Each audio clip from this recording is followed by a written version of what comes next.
Look around your room. Go ahead. There's a ukulele you haven't touched since March, a half-built Shopify store, 3 Udemy courses sitting at 22% completion, a journal with exactly 4 entries. And now you want to get into rock climbing. You know the feeling that comes after. That quiet, ugly shame, the voice that says, "Why can't you just stick with something?" Your parents said it, your friends joked about it, society gave you a label, scattered, unfocused, flaky, and you internalized all of it.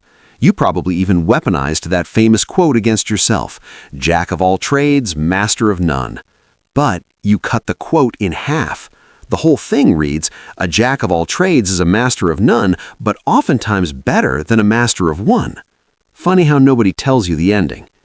Here's what I want you to consider. What if the thing you hate most about yourself, that restless, hungry, can't sit still curiosity, is actually the most valuable thing about you? Before I explain why, drop where you're watching from in the comments. Let's start with the lie. For the past 100 years, the world ran on one rule. Pick a lane, become a dentist, become an accountant, become a plumber, dig one hole, dig it deep, and you win.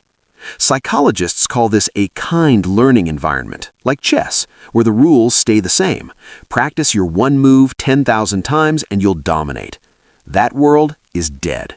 You are living in what researchers call a wicked learning environment. The rules shift under your feet every 6 months. Entire industries evaporate overnight.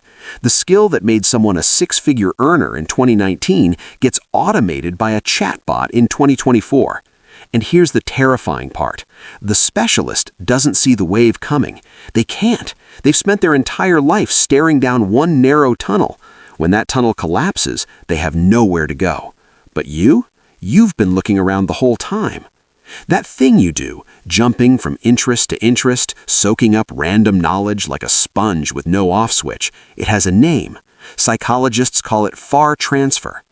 A specialist uses near transfer. They solve today's problem using yesterday's solution. Same tools, same playbook. But you grab a concept from an entirely unrelated world and smash it into a new one. That's not chaos, that's innovation. Think about it. A web developer who spent 5 years farming before they ever touched code doesn't just build websites. They understand ecosystems, how things grow, how systems feed each other, when to prune, when to let things breathe. A pure coder who's only ever lived inside a screen? They'll never think that way. That farmer turned developer isn't confused. They're dangerous, in the best possible way. Now, I know what you're thinking. Cool, my chaos is a superpower. That still doesn't explain why I feel like I'm losing. You watch people your age climbing corporate ladders, senior directors, lead engineers, published authors. Meanwhile, you're on your 4th career pivot and your LinkedIn bio sounds like a Mad Lib. Here's why that comparison is destroying you. You're measuring yourself on the wrong shape. Most successful people are described as T-shaped, broad general knowledge across the top, one deep spike of expertise going down. That's the model you've been told to follow. But that's not you. You were never T-shaped. You are M-shaped. An M-shaped person has multiple spikes of depth, connected across the top by a bridge of curiosity and pattern recognition. It's not one pillar, it's several. And the bridge between them, that weird ability to connect things nobody else connects, that's where your real genius lives. But here's the trap that kills most people like you. You cannot build every pillar at the same time.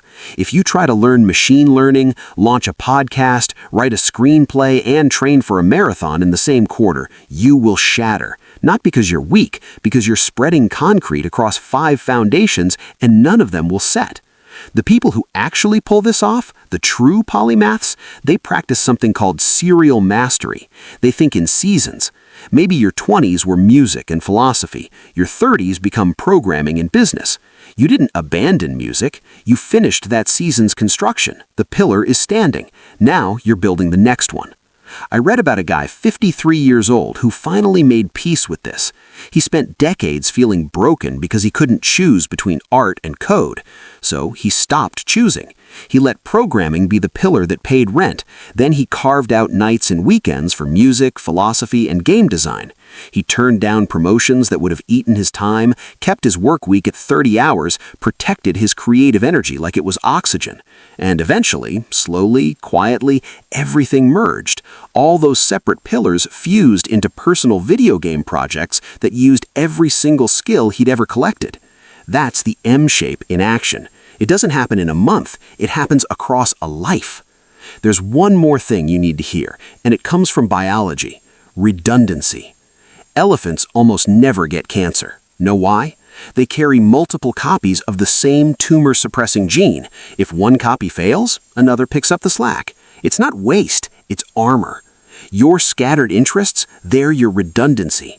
If you're only a software engineer and AI eats your job, you're done. But if you're a software engineer who can also wire a house, teach a language, and run a kitchen, you're unkillable. No single economic shift can take you out because you've already built 5 escape routes without realizing it. You weren't dabbling, you were building a survival system. So here's what I need you to do. Stop apologizing for that graveyard of half-finished projects. Those weren't failures, they were semesters. Each one left a deposit in your mind that you haven't needed to withdraw yet. You were never supposed to be one thing. You were built to be the bridge between worlds that specialists can't even see exist. Drop a heart in the comments if this finally made something click. And if you want the deep research on how to structure your seasons and build your M-shape intentionally, you're not behind. You're just building something most people don't have the blueprint to recognize.